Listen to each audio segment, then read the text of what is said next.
updates here from Pop Turnitin, speaking to Emma Hunter about season 3 of Moonshine, which is going to be premiering July 16th on CBC. Welcome to the show. Thanks so much for being here. This is incredible energy. I hope I can match it. Thank you for having me. No problem. We got to be excited. It's a great show. More Moonshine. I just love all the characters and how every episode they feel like they have it figured out. And spoiler alert, they don't. It's interesting because I feel like the third season's really cool from an acting storyteller perspective because season 1, you've never played these characters before. So you're trying to find your footing and figuring it out. Season 2 is a little bit of kind of like, do I understand this character a little bit? How can I kind of play off season 1? Season 3 is like, I feel like there is kind of an understanding, a grasp. Do you feel like that's the case for your character specifically? Like, do you feel like you have an understanding for this character? Yeah, no, you're so interesting. There's like whenever you're sort of originally given a part, there's then a journey with that character and the actor's relationship with a part. That's a great point. Yeah, I think I kind of know Nora in that I could have lived her life. So I was like, I know this chick. But yeah, kind of establishing her voice in season 1 and then really kind of getting into the grit in season 2 and then season 3 just kind of lavishing in it. So yeah, I totally agree. One thing I love about Moonshine specifically, Emma, and I feel like this is a testament to the amazing writing, is, the sitcom, there's not that much time per episode. There's like the 30-minute sitcom and everything. I feel like even just conversations between characters in this show, there's like growth immediately just in a scene. You know how you say like, oh wow, your character really grew this season. It's like, oh wow, your character really grew in this scene of an episode. Do you know what I mean by that a little bit? I do. I think there's like a real beauty in the 1 hour and that, Sheri Elwood, the show creator, really does. She's a character-driven writer. She's a character-driven creator. And I know what you mean. It gives a moment for the character and the story to breathe a little bit. And I think it's interesting how sort of in terms of society, we're seeing that with, the feature used to be the way in which we told a long story, 2.5 hours. And now we have these serialized series where like we want to stay with these characters for 8 hours and we want to binge it. So I think I totally agree with you. The way we kind of consume character and story, maybe it's a reaction to the Instagram swiping quickness of culture that in storytelling, we want a little bit more kind of longevity to it. I genuinely, though, believe that there's a place for both the binge, like the all drop at once, and the week to week. And I like the week to week, and I'll tell you why. Because I love the conversations that it creates. Oh my God, same. Especially with like the whodunits and the murder mysteries, like a dinner table conversation about what's gonna happen, all the theories that you wait. There is something special about that. I'm just saying. Oh my God, totally. What was the one? There was one. Oh, it was Succession. Yeah, exactly. It would drop.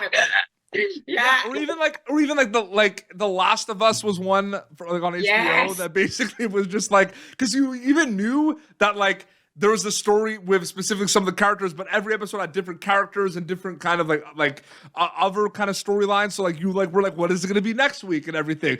So there's something about that and everything. And getting back to Moonshine, I mean, it's one of those things too where you establish kind of the understanding of these characters and everything. I think one of the reasons why I love the show so much, and I feel like it's so popular from what I see kind of online and everything, is, during the pandemic, it was like 3 years of self-reflection and soul-searching because we had the time to do so. And you look at Moonshine, it's all these characters kind of figuring things out, doing soul-searching, self-reflection. So I feel like Moonshine on CBC becomes instantly more relatable because that's what we were doing for 3 years. Have you ever thought about that at all? Have you ever thought about that in depth? I'm just curious about that. No, and that's such a great point. I think you're so right. Like this sort of the thrust of the show is this idea of, Lidia, the main character, is somebody who left home, had a transition in her life, and came back home, and as a result goes through this massive self-reflection, and her physical presence sort of forces the other characters to examine how far they've come or not. And I hadn't really sort of made the connection to that specific experience and how aggressive that was to some of us during the pandemic and how that really does kind of go together. No, that's brilliant. Yeah. It's so interesting to think about. And I'm just curious from your perspective, from a storyteller, from an actor perspective, from a comedy perspective, have you always looked at comedy with a serious undertone? Because you look back at some of the best sitcoms of all time, and there's been kind of a lot of really intense stuff that has happened. These laugh tracks happen, but then these characters are going through like life-changing, life-altering things. I'm just curious if you've ever looked, like, did you always look at it with like a serious undertone? I'm curious about that. I think so. I think the root of all comedy is the commitment to the truth. And if the commitment to the truth is there, it's usually kind of dark in a way. And I think the best jokes, the best way for them to land is to be 100% kind of on the outside of it looking in. And I think this show does do that. This show really goes, for the gut in terms of the drama and the hardship. It's telling the story of a family that's kind of screwed up, which we all know about. Oh, yeah. And then when there's, and then in that, there's got to be moments of levity, because like anything, tragedy, the darkness and the light go side by side all through life. So, but to tell that, to sort of bring those moments together authentically is something that is difficult to do. And I do think, not to be a braggy brag, but that Moonshine does that really well. Just when you think, oh my God, my heart, I can't take any more of this. There's, some gag going on off to the side that just brings a little levity to it. Yeah. It's something you think about more and more, like when you go back and watch shows like again from your childhood, like Boy Meets World, where it's like, oh, you think it's just about this family and everything. And it's like, you had characters like join cults and like. What? Is it not just about, I don't even know that. Oh yeah. Like I remember. Yeah. Oh, 100%. Like, there was an episode where like literally there was Sean, the best friend of Corey, like joined like this cult and like they were trying to get him out. And like, you don't know. I know you think of like TGIF, right? That goes Friday. And like, you think of like family sitcom. I forgot about that. Yeah. No, it's so crazy. The stand-up comedy world, Emma, interests me a lot as well, because I feel like that's a lot more complex than people think. And I'm just curious, like, what do you think is a misconception, do you think, about comedy and stand-up comedy specifically? Like, everyone's like, oh, it's like that, right? Like, what is something you can say about that space that you're like, oh, it's not? Yeah, I'm just curious about that. Let's just get into it. One of the things I think is a misconception is, having had a little bit of experience, there is an entire demographic of people that will say, you know what? I didn't prepare. I'm actually funnier when I just kind of get up there and wing it. And let me tell you, you're not. You were like prepared for me to ask this question, by the way. You're like, you knew, like, you that's so well done. If people paid $14 to watch you figure it out, that's not fair. Figure it out before, and then we'll pay to watch what you figured out. And it's sometimes like frustrating. We're like, wow, that was really good off the cuff. And you're like, thanks. But would have been better if you practiced. Now, improv is a different beast. Improv is something else. But I'd be backstage. I was gonna wing it. I'm like, well, I'll see you. I feel like I remember like asking like Jamie Kennedy that. He says like people just think that I'm going up there and I'm literally just winging it for like 45 minutes. And he's like, I don't feel like that's. Yeah. No, like I definitely know. Did you know that you wanted to do like everything, like acting, comedy? Like, did you want to do like a lot of things, or did it kind of just happen for you? No, I think I'm like any normal like Canadian girl growing up. There's one job, which is like actor. And you never think of there being like other things you could do. Like even like all these people that are showrunners and, script writers and director of photography. Like you never think of this like entertainment industry as having so many different avenues. Podcaster, popternative. You know what I mean? You never think of these things as options. And for me, I just kind of got on the ride, and the acting doors weren't opening as quickly as I wanted. So I was like, I'll do some sketch. And then that was going okay. I'll do some stand up. And then all those kind of jumping off the cliff moments of being in a genre that you're not necessarily comfortable with, or being nervous that it's going to be bad, which it often was. It just propels you into these like, okay, well, she's doing all this stuff. We might as well let her. So and to add to that, I think that's also an example of naturally just how things, like, when they say like you go with the flow, like I feel like I go with the flow. Yeah, like with me, it's funny you mentioned, because like Popternative like started as a podcast like in 2015, like while I was doing my master's. It was a podcast. It was like me going on with guests for an hour and a half.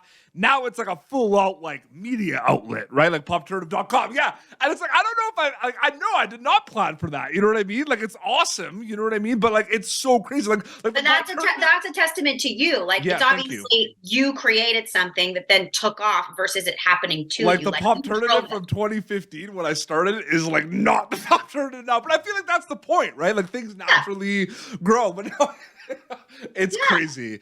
For sure. I feel like, getting back to Moonshine, one of my also favorite things that I've kind of noticed about this show is ensemble casts are so cool. Especially when like a lot of the cast members have a lot of interaction. Like your character has a lot of interactions with a lot of people in Moonshine. And I love that, right? Because you might be working on something where it's like 28 of you, but it's like only you come across like maybe 5 or 6 of them, right? Yes, and like someone might ask you in an interview, like, how's it like working with this person? Because like you're on the same show. You're like, oh, I never see that. Yes.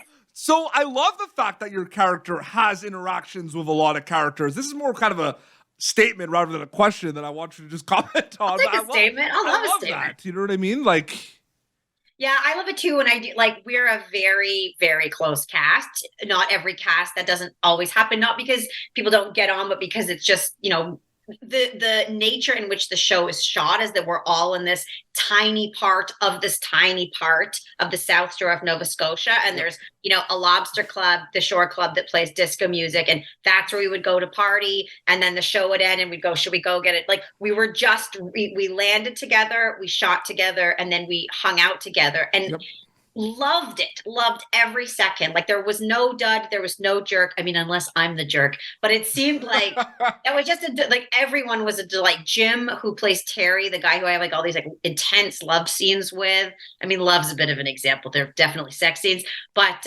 he's just the easiest guy to be on set with. We'd have to do these crazy things, and we would like finish basically having sex in a car, and then he'd be like, "So you want to get some chicken after this, or what are you guys doing?" And I was like, yeah, that sounds good. It was the best. Yeah. Absolutely. And new episodes of Moonshine, season 3, returning July 16th on CBC. And then you'll also be able to check it on CBC Gem. Emma, it was really great chatting with you. Thank you so much for your time. Oh my gosh, Popternative forever. Thank you so much for having me. What a delight you are. Thank you. I really appreciate that. No, it was such a fun conversation. What's your Instagram account so people keep up to date with everything? If they just put like Emma Hunter or like what? Like, real Emma Hunter. Look at me trying to be interesting. The real and Emma. Look me up. And of course, July 16th, new episodes of Moonshine season 3. Yeah. So they're gonna be able to check that out. Well, it's been Popternative. YouTube.com/Popternative for previous episodes. Popternative.com has other content as well. You'd of course cast Emma in season 3 of Moonshine, returning to CBC and CBC Gem July 16th. Until next time, it's Emma and Petey Beats signing off. Thank you for tuning in to Popternative. Make sure to check out our past episodes of Popternative on YouTube. Be sure to like Popternative on Facebook and follow us on Twitter.